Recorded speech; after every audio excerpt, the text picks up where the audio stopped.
Happier. Learn the Secrets to Daily Joy and Lasting Fulfillment by Tal Ben-Shahar, Ph.D. Introduction. Imagine for a moment, you are 16 years old. You've just won the national championship in your sport. For 5 years, this single moment was your entire world.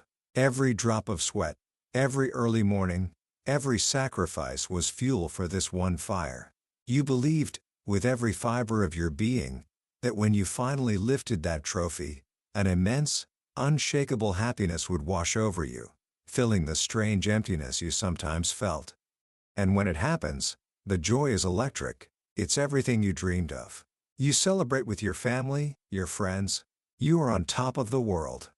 Later that night, you sit on your bed, wanting to savor that perfect feeling one last time before sleep. But suddenly, without warning, it vanishes. The bliss evaporates, and the familiar emptiness rushes back in, colder and more terrifying than before. The tears of joy from only hours earlier turn to tears of confusion and pain. Because if you're not happy now, when will you ever be? This isn't a scene from a movie. This is the true story of a young Tal Ben-Shahar, the author of Happier, and the moment that shattered his understanding of success.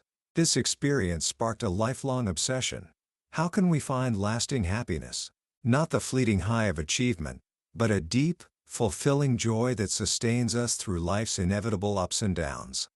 His quest led him to Harvard, where he would eventually teach the university's most popular course ever, with nearly 1,000 students flocking to his positive psychology class each semester. Why? Because people were sensing a quiet crisis. In a world with more wealth and opportunity than ever before, rates of depression were skyrocketing.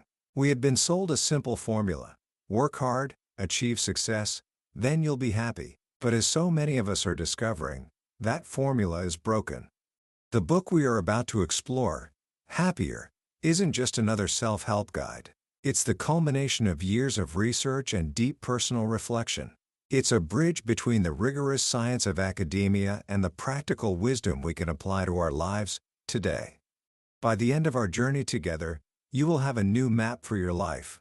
You will understand the 4 patterns of living that lead to either frustration or fulfillment, and you'll hold the key to what Tal Ben-Shahar calls the ultimate currency, the only true measure of a successful life. This isn't about finding a temporary high, it's about raising the entire foundation of your well-being, for good. Book summary. So, let's begin with a simple, but profound question. Think about a hamburger. Yes, a hamburger. It may sound strange, but in a moment of clarity, staring at 4 hamburgers he'd promised himself after a month of disciplined eating, Tal Ben-Shahar unlocked a powerful metaphor for understanding the pursuit of happiness. He called it the hamburger model. Imagine 4 types of burgers, each representing a different way we live our lives. The first burger is the one most of us are familiar with. The classic junk food burger. It's incredibly tasty, it's satisfying, it delivers immediate pleasure. This is a perfect example of present benefit. But we all know what comes next: the future detriment. An hour later, you feel sluggish, unhealthy, maybe even a little guilty. This burger represents the hedonism archetype. The hedonist lives for the moment, chasing pleasure and avoiding pain, with little regard for the future consequences of their actions. It's a life of fleeting highs followed by inevitable lows. The second burger is the opposite. It's a vegan patty, made of the most healthful, but utterly tasteless, ingredients. Eating it is a chore? That's present detriment. But you know that afterward, you'll feel healthy and virtuous. That's future benefit. This burger represents the rat race archetype. The rat racer lives for tomorrow. They suffer now for the promise of a future reward. No pain, no gain is their motto. They believe that if they just endure the grind long enough, get the good grades, the prestigious job, the promotion, they will one day arrive at happiness. The third burger is the worst of all. It's both tasteless and unhealthy. It offers present detriment and future detriment. This is the burger of the nihilism archetype. The nihilist has lost their lust for life. They don't enjoy the present moment, and they have no hope for the future. They are chained to the past, believing that happiness is simply not possible for them. This state is often born from the disappointment of the other 2 paths. After chasing fleeting pleasures as a hedonist and endless goals as a rat racer, they simply give up. For a long time, it seems like these are our only options. We can either enjoy today and pay for it tomorrow, or suffer today for a tomorrow that might never come. It's a cruel choice. But then, Ben-Shahar asks, what if there was a fourth burger? A burger that was both delicious and healthy. One that offers both present benefit and future benefit. This is the burger of the happiness archetype. This is the key. This simple model reveals the central flaw in how most of us chase happiness. We treat it as a destination. The rat racer thinks happiness is at the top of the mountain. The hedonist tries to find it by aimlessly wandering around the base. But true happiness is neither. Happiness is the experience of climbing toward the peak. It's found in the synthesis of two fundamental human needs: the need for pleasure in the present and the need for meaning in the future. This is the core definition of the entire book. Happiness is the overall experience of pleasure and meaning. Let's break that down. Pleasure is about positive emotions, the joy, excitement, and contentment we feel in the here and now. It's the present benefit. Meaning comes from having a sense of purpose, a future-oriented goal that we care about. It's the future benefit. You cannot have lasting happiness with just one. A life of only pleasure is the hedonist's trap. It's a series of enjoyable moments, but without a deeper purpose, it feels empty and directionless. A life of only meaning is the rat racer's grind. You might be working toward a noble goal, but if the journey is filled with misery and dread, you aren't living a happy life. You're just enduring.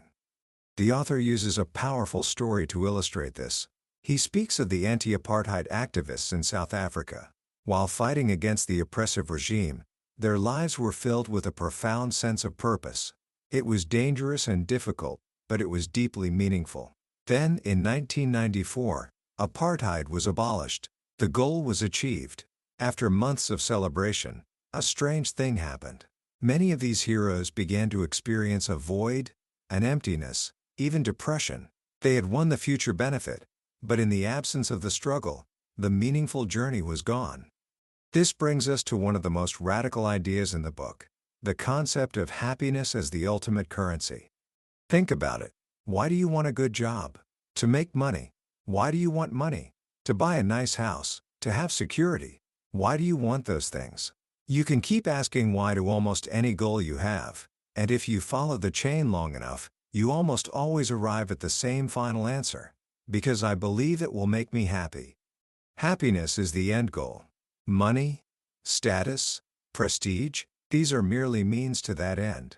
Yet, we live in a world that has confused the means with the end. We've become experts at measuring material wealth, but we are bankrupt when it comes to our emotional well-being. The author calls this emotional bankruptcy. The story of Marva Collins, a schoolteacher in Chicago's inner city, brings this idea to life.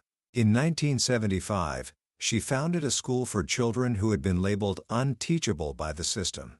With very little money, operating out of her own house, she took these kids and taught them to read Shakespeare by the 4th grade. Her students, who were written off by society, ended up going to college. Over the years, Marva Collins was offered prestigious positions, including the post of Secretary of Education by 2 different presidents. She could have been famous, powerful, and wealthy. She turned it all down. Why? Because for her, the ultimate currency wasn't gold or prestige. She tells the story of a little girl named Tiffany, considered autistic, who had never spoken. After months of patience and love, Tiffany's first words to her were, "I love you, Mrs. Collins." Reflecting on that moment, Collins says, "The tears that flowed with Tiffany's declaration made me the wealthiest woman in the world." She understood the ultimate currency. She chose a life rich in meaning and pleasure over one rich in material wealth. This isn't to say that money is bad. Of course, we need it for our basic needs. But beyond that point, its ability to increase our happiness diminishes rapidly.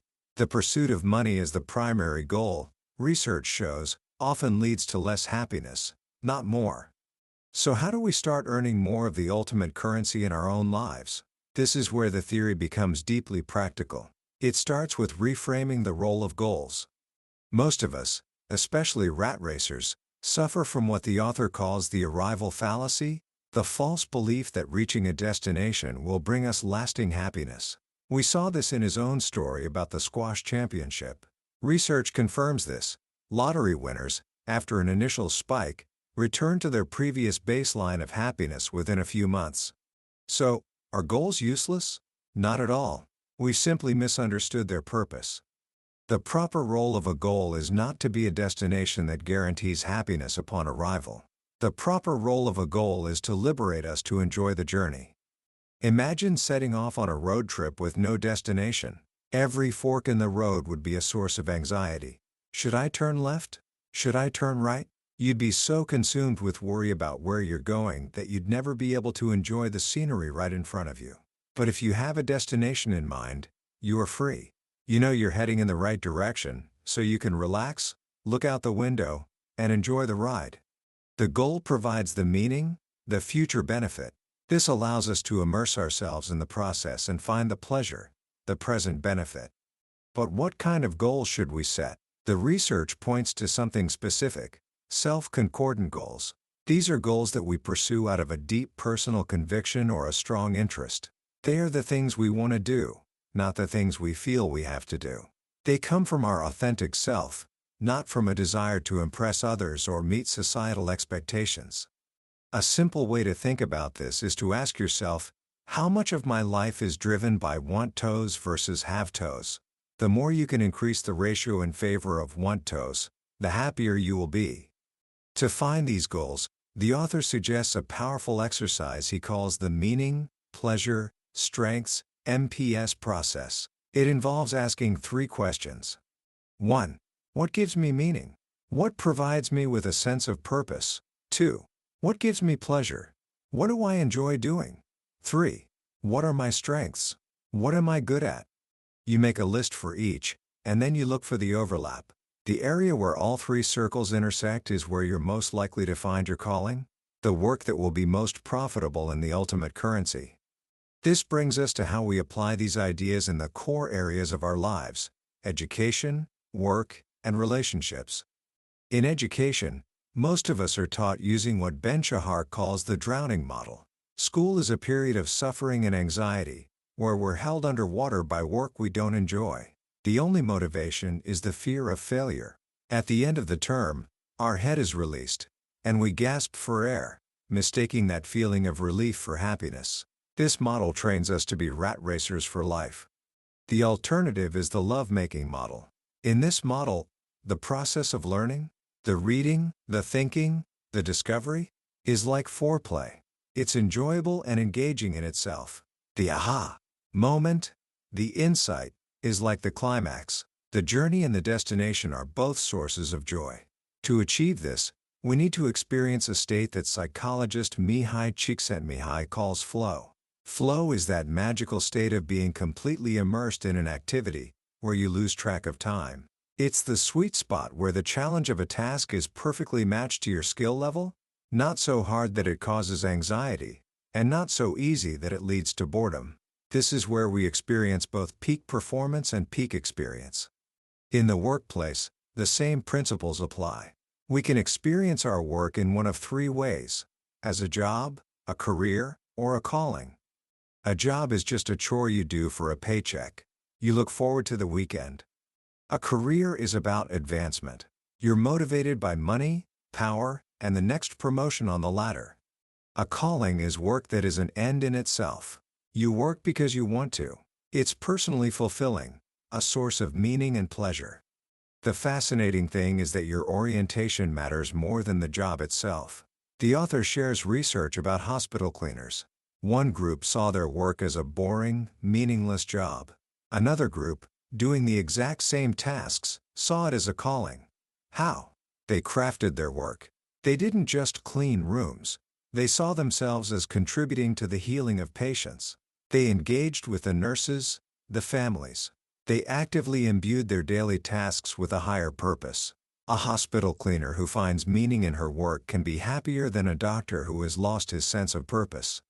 Finally, we come to the most important domain of all: relationships.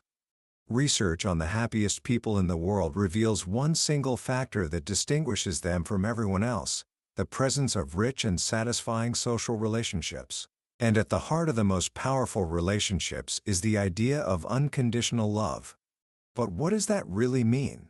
Does it mean loving someone for no reason at all? Not quite. Unconditional love isn't about loving someone regardless of who they are. It's about loving them for their core self. The core self is a person's deepest, most stable characteristics: their character, their values, their passions. To be loved for our wealth or fame is to be loved conditionally. But to be loved for our kindness, our intensity, our humor, that is to be loved unconditionally. This kind of love creates what the author calls a circle of happiness. It's a safe space where we feel free to be ourselves, to take risks, to fail, and to pursue the things that give us meaning and pleasure, knowing that we are loved for who we are, not for what we achieve. And just like in our work, a happy relationship requires both meaning and pleasure. It's not just about the thrill of romance hedonism, nor is it about staying together for some future goal like financial security or for the sake of the kids' rat racing. It's about cultivating a shared journey that is both enjoyable day to day and is building toward a meaningful future together. Crucially, this requires a shift in mindset, from finding the right partner to cultivating the relationship you have. Movies end where love begins. The real work is in the happily ever after. It's about getting to truly know your partner and allowing yourself to be known, sharing your deepest fears, dreams, and desires. This is how intimacy grows, and it is the foundation of a love that can deepen over a lifetime. Even with this new understanding, life isn't always perfect. There will be times when our work is a grind, or when we face unavoidable hardship. During these happiness droughts, the author suggests introducing happiness boosters. These are small, short activities that provide both meaning and pleasure. It could be a weekend outing with your family, an hour spent on a hobby you love, or volunteering for a cause you care about. These boosters act like a candle in a dark room. They can light up an otherwise uninspiring period, giving you something to look forward to and replenishing your emotional reserves. In the end, the journey to becoming happier is not about finding a single, magical solution. It's not about waiting for some future event to finally grant you peace. It's about accepting that this is it. The mosaic of a happy life is built from the small, ordinary, day-to-day moments. It's in the meaningful project at work, the shared laughter with a friend, the pleasure of learning something new. The more our days are filled with these experiences of pleasure and meaning, the happier we become. There are no shortcuts, but the path is clear. It requires us to listen to our inner voice, to have the courage to pursue what we really, really want to do, and to remember that happiness is not a destination to be reached, but a journey to be savored, moment by moment. Commentary. As we draw to a close, let's take a step back and reflect on the profound simplicity of what we've just explored. In a world that constantly pushes us toward more achievement, more possessions, more complexity, the central message of Happier is a revolutionary call to return to what truly matters. The book's most powerful lesson, for me, is its redefinition of happiness itself. The idea that happiness is not a singular emotion, but a lifelong synthesis of pleasure and meaning, is incredibly liberating. It gives us permission to be human. It tells us that we don't have to be ecstatic all the time to be happy. We can experience sadness, frustration, and failure, and still be on the right path, as long as we are engaged in a journey that is, on the whole, meaningful and pleasurable. This framework also exposes the quiet tragedy of modern life, the rat race. So many of us are living our lives for a future that never quite arrives. We sacrifice our well-being today for a promise of happiness tomorrow, only to find that when tomorrow comes, the goalpost has moved again. Tal Ben-Shahar gently holds up a mirror and asks us to consider the immense cost of this trade-off. What is the point of gaining the whole world if we lose our ability to enjoy it? But this book is not just a diagnosis, it's a practical guide to a better way of living.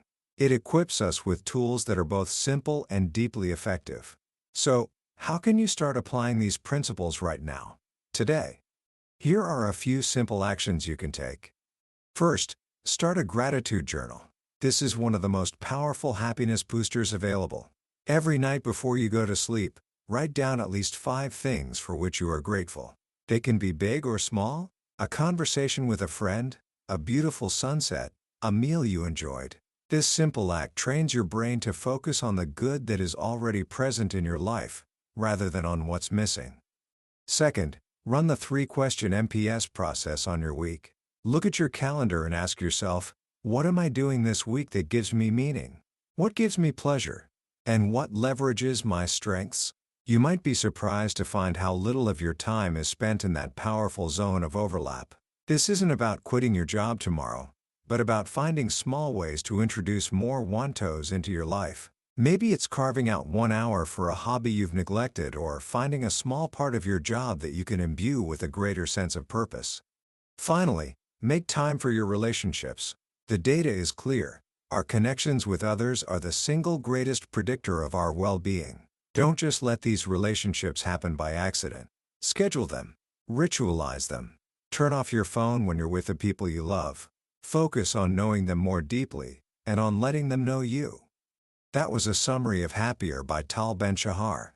We've journeyed through the core ideas today, but I'll be honest with you, a summary is like looking at a photograph of a beautiful landscape.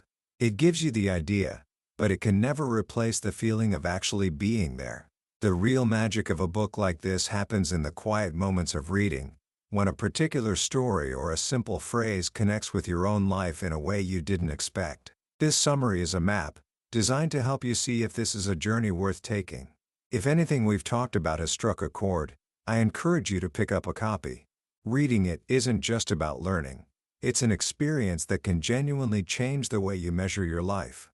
Also, if you found this exploration valuable, it would mean the world to us if you'd hit that subscribe button and join the Billionaires Bookshelf community. Each week, we dive into another life-changing book, searching for the wisdom that helps us grow. Thank you for listening, and let's keep building a richer life, one book at a time.